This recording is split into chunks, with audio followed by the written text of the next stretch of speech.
नमस्कार दर्शक बंधु मु सिपुन आपनको सिपुन ओडिया टीवी को बहुत बहुत स्वागत करुछि। आज रविवार सेप्टेम्बर 8 तारिख कौन अच्छी टॉप न्यूजेस आसंतु नजर पकेवा। प्रथम अपडेट टी आधार कार्ड को नहीं आसिला नुआ निष्पत्ति। आधार कार्ड संपर्क में सरकार नुआ नियम जारी करिसंती। जदि आपण एक नुआ आधार कार्ड करने को चाहूँगी कि आधार कार्ड रे कोनोसी परिवर्तन करने को चाहूँगी तेबे एही नियम विषय रे जानिबा पई आपनको अत्यंत गुरुत्वपूर्ण अटे। जन्म तारीख एवं नाम संशोधन करने पई आधार कार्ड तैयारी करुथिबा घरोई कंपनी गुड़िको पई यूआईडीएआई द्वारा नुआ नियम जारी करा जायछि। वर्तमान जन्म प्रमाण पत्र एवं हाईस्कूल सर्टिफिकेट बिना आधार कार्ड रे कोनोसी व्यक्तिर जन्म तारीख संशोधन करा जाई पारिबे नाही। आम देशर अनेक नागरिक अछंती जो माने एबे भी गाँव रे रुहंती। गाँव रे सेमानंक पई जन्म प्रमाण पत्र किंबा उच्च विद्यालय प्रमाण पत्र उपलब्ध नाही। एपरी परिस्थिति रे गेजेटेड ऑफिसर किंबा एमबीबीएस डाक्तरंक ठारू एक सर्टिफिकेट चिठी नेई जन्म तारीख संशोधन करा जाई पारिबो। बिहार राज्य सरकारंक तरफरु नीतीश सरकार आधार कार्ड संबंध रे एक नुआ पदक्षेप नहीं जहाँ अनुजाई आपण आपणकर जमाबंदी को आधार कार्ड एवं मोबाइल नंबर सहित लिंक करिबा पाई जहाँ द्वारा भविष्यत रे कोनोसी प्रकार असुविधा हेबो नाही। परवर्ती खबर सुभद्रा को अड़ुआ करिछि मोबाइल नंबर लिंक आधार शर्त। तो जानंतु लिंक नकले कौन हेबो। ओडिशा सरकारंक सुभद्रा योजना संपर्क रे सुभद्रा को अड़ुआ करिछि मोबाइल नंबर संयुक्त आधार शर्त। विभिन्न स्थान रु आसुची ठेला पेला और दला चकटा खबर। सुभद्रा योजना आरंभ हेबा मात्रे महिलांक मध्य रे होइछि प्रतियोगिता। जनसेवा केंद्र बैंक और आधार संशोधन केंद्र रे असंभाल भिड़। रातिरु लोक माने आसी चपल पत्थर थोई धाड़ी बांधुछंती।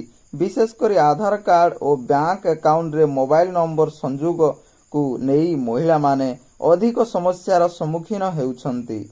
एपरिकी किछि महिलांकु निराश होई फेरिबाकु पडुछि। तेणु एही नियम को नहीं महिलांक मध्य रे दिनकु दिन असंतोष वृद्धि पाइबारे लागिछि।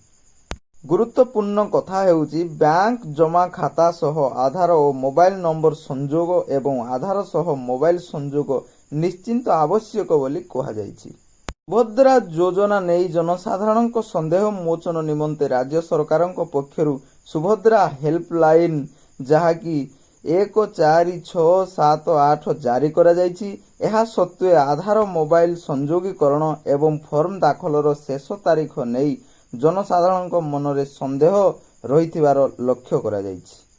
परवर्ती खबर 6 लाख टंकार सुविधा देउछि एसबीआई। लोक माने विभिन्न बैंक रु ऋण नहीं थांती। जदि आपण किछि व्यवसाय किंबा वाणिज्य करबा को योजना करूछंती तेबे आपण कोनोसी बैंक रु ऋण नहीं याकु संपूर्ण करि परिबे।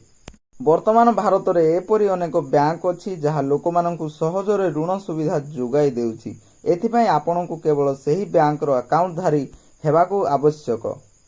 देशर सर्वबृहत बैंक एसबीआई मध्य अकाउंट धारी को बम्फर सुध राशि प्रदान करुछि जहा सहजरे मिली पारिबो। एसबीआई रो प्रारंभिक सुध हार हेउछि 11.35%। ग्राहकों को व्यक्तिगत ऋण प्रदान कराजिबो जहार सिविल स्कोर 800 किंबा अधिक रहिथिबो। एही परिस्थिति रे ग्राहक माने 11.35% सुधरे 6 लाख टंका व्यक्तिगत ऋणर लाभ पाई पारुछंती जहा एक सुवर्ण ऑफर परी। हिसाब अनुजाई मासिक ईएमआई आपणको 13,150 टंका जमा करने को पड़ो। यदि आपणकर अकाउंट एसबीआई रे नाही तेबे आपण एही ऋणरु वंचित हेबे। जदि आपण एही ऋणर लाभ उठाइबा पई चाहंती तेबे एसबीआई रे जाई जल्दी जल्दी बैंक अकाउंट खोली नियंतु। परवर्ती खबर अकाउंट को आसीबो 1000 टंका। हाँ आज्ञा जदि आपणक बैंक रे जनधन अकाउंट खोलिछंती तेबे आपणको पई खुशी खबर। एही योजना आरंभ हेबा परे कोटी कोटी लोक एथिरे जोड़ी होई अनेक लाभ मध्य पाइछंती। तेबे एही सब योजना बा सुविधा बाबद रे एबे भी अनेक लोक अवगत होई पारि नाहंती। एही योजना बा सुविधा विषय रे अवगत हेले सरकारक पक्षरु एक अधिक ବିତ୍ତୀୟ ସହାୟତା ପାଇପାରିବେ ହିତାଧିକାରୀ। ଜନଧନ ଆକାଉଣ୍ଟ ଖୋଲିଥିଲେ ଜମା ରାଶି ଉପରେ ଆପଣଙ୍କୁ ଅନ୍ୟମାନଙ୍କ ଅପେକ୍ଷା ଅଧିକ ସୁଧ ପ୍ରଦାନ କରାଯାଉଛି। ସେହିଭଳି ଏହି ଯୋଜନାରେ 1 ଲକ୍ଷ ଟଙ୍କା ପର୍ଯ୍ୟନ୍ତ ଦୁର୍ଘଟଣା ବୀମା ମଧ୍ୟ ଯୋଗାଇ ଦିଆଯିବ। 6 ମାସ ଧରି ଏହି ଆକାଉଣ୍ଟକୁ ଲଗାତାର ପରିଚାଳନା କଲେ ଆପଣଙ୍କୁ ଓଭରଡ୍ରାଫ୍ଟ ସୁବିଧା ମଧ୍ୟ ଯୋଗାଇ ଦିଆଯିବ। ଏହି ଯୋଜନାରେ ସାମିଲ ହେଲେ ପରିଣତ ବୟସରେ ଏହି ଆକାଉଣ୍ଟରେ ମାସିକ 1000 ଟଙ୍କା ପ୍ରଦାନ କରିବେ ସରକାର। ଏହି ଯୋଜନାର ଲାଭ ଉଠାଇବା ପାଇଁ ହେଲେ ନିକଟସ୍ଥ ବ୍ୟାଙ୍କକୁ ଯାଇ ଅଟଳ ପେନସନ ଯୋଜନାରେ ସାମିଲ ହେବାକୁ ଫର୍ମ ଭରି ନିଅନ୍ତୁ। ପରବର୍ତ୍ତୀ ଖବର, ମଧୁମେହ ଓ ଧୂମପାନ ଅଭ୍ୟାସ ଥିଲେ ଅଧିକ ମୋବାଇଲ ବ୍ୟବହାର ଠାରୁ ଦୂରରେ ରୁହନ୍ତୁ।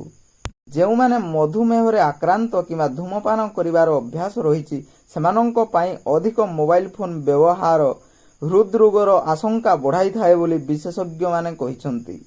ସ୍ୱାସ୍ଥ୍ୟ ବିଶେଷଜ୍ଞମାନେ ଏହି ଅଧ୍ୟୟନ ପାଇଁ ବ୍ରିଟେନର ବାୟୋ ବ୍ୟାଙ୍କରୁ 4,44,027 ଜଣ ଲୋକଙ୍କ ତଥ୍ୟ ସଂଗ୍ରହ କରି ଅଧ୍ୟୟନ କରିଥିଲେ। ଏମାନଙ୍କଠାରେ ପୂର୍ବରୁ ହୃଦରୋଗର କୌଣସି ଲକ୍ଷଣ ନଥିଲା। ଏପରିକି ଏମାନଙ୍କର ପୂର୍ବ ଜେନେରେସନ ମଧ୍ୟ କେହି ହୃଦରୋଗର ଶିକାର ହୋଇନଥିଲେ। କିନ୍ତୁ 2006ରୁ 2010 ମଧ୍ୟରେ ଏହି ଲୋକମାନେ ମାତ୍ରାଧିକ ମୋବାଇଲ ଫୋନ ବ୍ୟବହାର କରିଥିଲେ। ଏମାନଙ୍କ ମଧ୍ୟରୁ ଯେଉଁମାନଙ୍କର ମଧୁମେହ ଏବଂ ଧୂମପାନ ଅଭ୍ୟାସ ଥିଲା ସେମାନଙ୍କଠାରେ ପରବର୍ତ୍ତୀ ସମୟରେ ହୃଦରୋଗ ଦେଖାଦେଇଥିଲା। ଗବେଷକମାନେ ସପ୍ତାହରେ ଗୋଟିଏ ଫୋନ କଲ୍ କରିବାକୁ ମୋବାଇଲ ଫୋନର ସାଧାରଣ ବ୍ୟବହାର ବୋଲି ଦର୍ଶାଇଛନ୍ତି। ଏହାଠାରୁ ଅଧିକ ବ୍ୟବହାର କଲେ ତାହା ଶରୀର ଉପରେ ନକାରାତ୍ମକ ପ୍ରଭାବ ପକାଇଥାଏ ବୋଲି କହିଛନ୍ତି। ପରବର୍ତ୍ତୀ ଖବର, ଗଡ଼ିଲା ସୁଭଦ୍ରା ସଚେତନତା ରଥ, ମହିଳାଙ୍କୁ ମିଳିବ ଯୋଜନା ସମ୍ପର୍କୀୟ ସୂଚନା। ଆଜ୍ଞା, ଖୋର୍ଦ୍ଧା ଜିଲ୍ଲାପାଳଙ୍କ କାର୍ଯ୍ୟାଳୟରେ 3ଟି ସୁଭଦ୍ରା ସଚେତନତା ରଥକୁ ଆଇନ, ପୂର୍ତ୍ତ ଓ ଅବକାରୀ ମନ୍ତ୍ରୀ ପୃଥ୍ୱୀରାଜ ହରିଚନ୍ଦନ ଶୁଭାରମ୍ଭ କରିଛନ୍ତି। ଉକ୍ତ 3ଟି ରଥ ଖୋର୍ଦ୍ଧା ଜିଲ୍ଲାରେ 6ଟି ବ୍ଲକ ଓ 3ଟି ସହର ପରିକ୍ରମା କରିବ। ପ୍ରତି 2ଟି ବ୍ଲକରେ ଗୋଟିଏ ରଥ ବୁଲିବ। କାର୍ଯ୍ୟକ୍ରମରେ ଜିଲ୍ଲାର ବିଭିନ୍ନ ପଦାଧିକାରୀ, ବ୍ଲକ ଫେଡେରାଲ ପ୍ରେସିଡେଣ୍ଟ, ସେକ୍ରେଟାରୀ, ଜନସାଧାରଣ ପ୍ରମୁଖ ଯୋଗ ଦେଇଥିଲେ ବୋଲି ଖବର ମିଳିଛି। ପରବର୍ତ୍ତୀ ଖବର, ଓଡ଼ିଶାର ରାଜଧାନୀ ଭୁବନେଶ୍ୱରରେ ଆଜି ପେଟ୍ରୋଲ ଲିଟର ପ୍ରତି 101 ଟଙ୍କା 6 ପଇସା ଥିବାବେଳେ ଡିଜେଲର ଦର ଲିଟର ପିଛା 92 ଟଙ୍କା 64 ପଇସା ଥିବାର ଖବର ମିଳିଛି। ଏହା ଥିଲା ଆଜି ସକାଳର ନ୍ୟୁଜ୍ ଅପଡେଟ୍। ଭିଡ଼ିଓଟି ଭଲ ଲାଗିଥିଲେ ଲାଇକ୍ କରନ୍ତୁ ଏବଂ ଚ୍ୟାନେଲଟିକୁ ସବସ୍କ୍ରାଇବ୍ କରି ଅନ୍ୟମାନଙ୍କ ପାଖରେ ପହଞ୍ଚାଇବା ପାଇଁ ସେୟାର କରନ୍ତୁ। ଜୟ ଜଗନ୍ନାଥ।